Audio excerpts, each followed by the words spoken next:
I'm Mike Spindle, and I'm the person who's created every single element of the Trekinetic K2 wheelchair. I'm not from the mobility business. I'm from the Formula One business.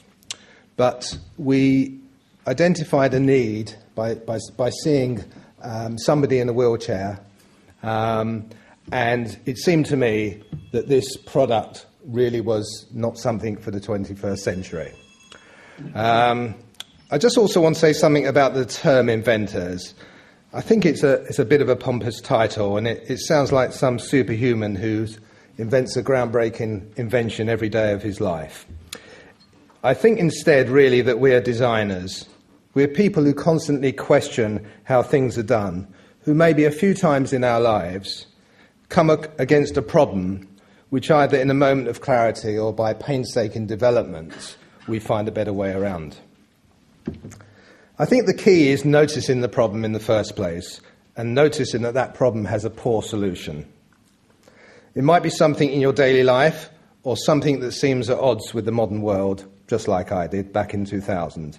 Like I said, I knew nothing about wheelchairs. I didn't know anybody in the wheelchair, and I think that was a strength. I was an engineer, but I didn't have the emotional drain of being attached to somebody and developing a wheelchair just for them. What happened was I was at an airport waiting lounge and I saw a kid in a wheelchair. He was really funkily dressed, just like my kids at the time, but his wheelchair, all they'd done with it to bring it up to date was spray it metallic purple. And I really thought there must be a better way round. But for me, I didn't spot the solution how to fix this straight away. I just instinctively knew that the current four-wheeled wheelchair was surely obsolete. I also thought that the manufacturers should be ashamed of themselves.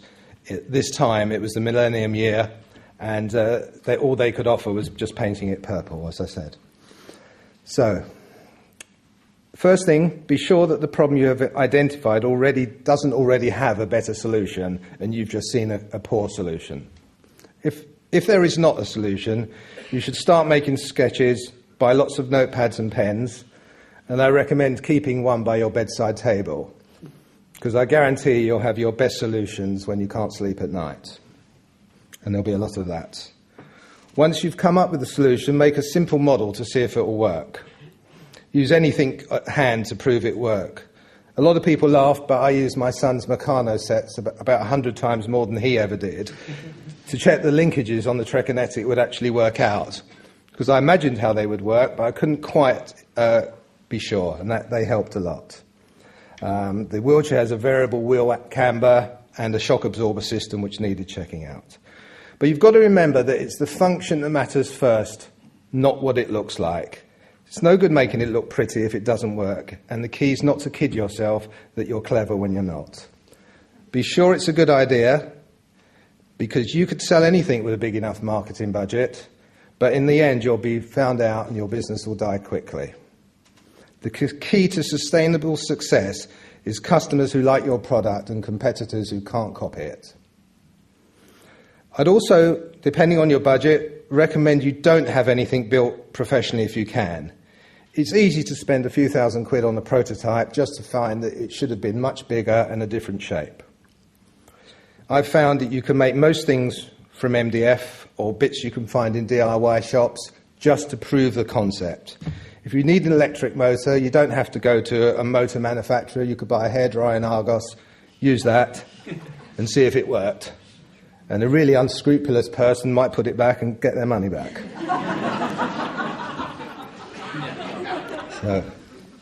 So the first Trekinetic wheelchair was made from MDF. And if I'd have shown it to anyone at that time, they would have doubtless have said it's the worst wheelbarrow they've ever seen. However, that prototype served its purpose. It proved a three-wheel design could work, and it proved it was good on an uneven terrain. For the next stages of the Trekinetic seat, when I realised it should be a monocoque design, instead of making the seat, very expensively, we just got an aluminium racing car seat and adapted that, and that saved several £1,000s. But it's important to remember not to tell anyone what you're really doing. It's true, if people see parts of it, tell them it's something else to put them off the scent. The next question you should ask is, would anybody buy it? If it's a better idea, they probably will, if it makes enough difference. But you need to consider whether you could patent it. There's almost no point in proceeding if you can't. Patents are not status symbols. They're expensive licenses that allow you to be rewarded for your groundbreaking work. Incidentally, you can tell selected people about your idea if you get them to sign what's called a non-disclosure agreement, and you can do this before you apply for the patent. We did this to a focus group of wheelchair users to see what they thought. We told them about the idea and gave them a multiple choice questionnaire to fill in for their opinions.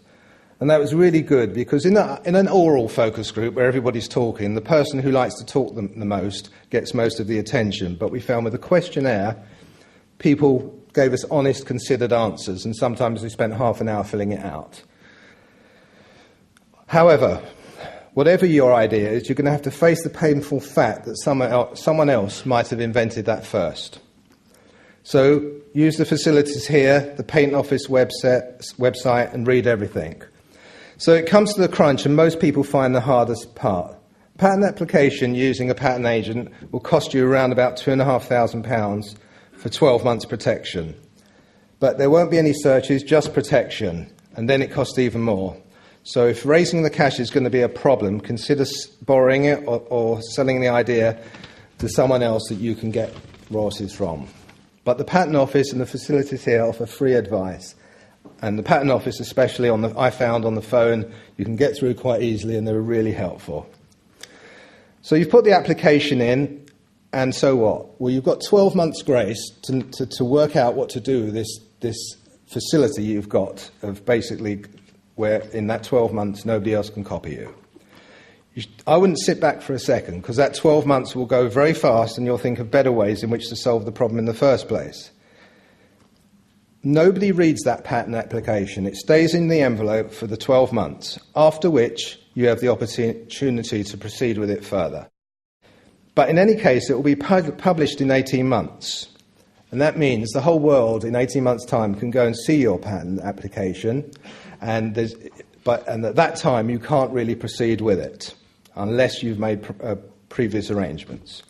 You might be surprised to know there are people that hang around the Patent Office every day to see the inventions that are going to be published that day, to see if they can make money from those inventions.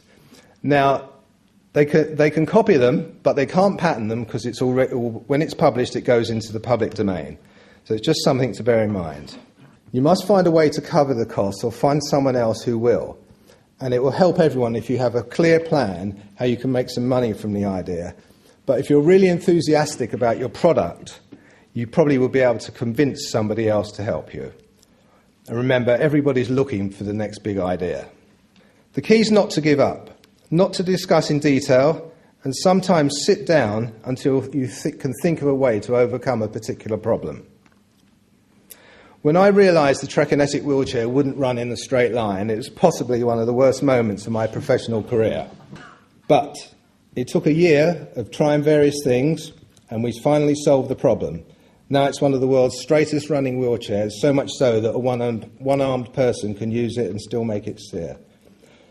So has it been worth giving up 6 years of my life for sleepless nights, self-doubt, heartbreaking disappointment, and all for a consumer group I knew nothing about?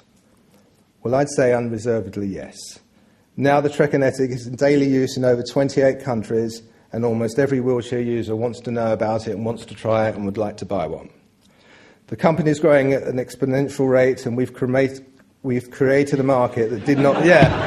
nearly cremated the market. But we created a market that did not exist. We have dealers selling more than we can make, and competitors who can't copy it, and best of all, customers who love it. So all I want to end by saying is nothing worthwhile is going to be easy. But if you have an idea that could make the world a better place, then you owe it to the rest of us not to give up on it.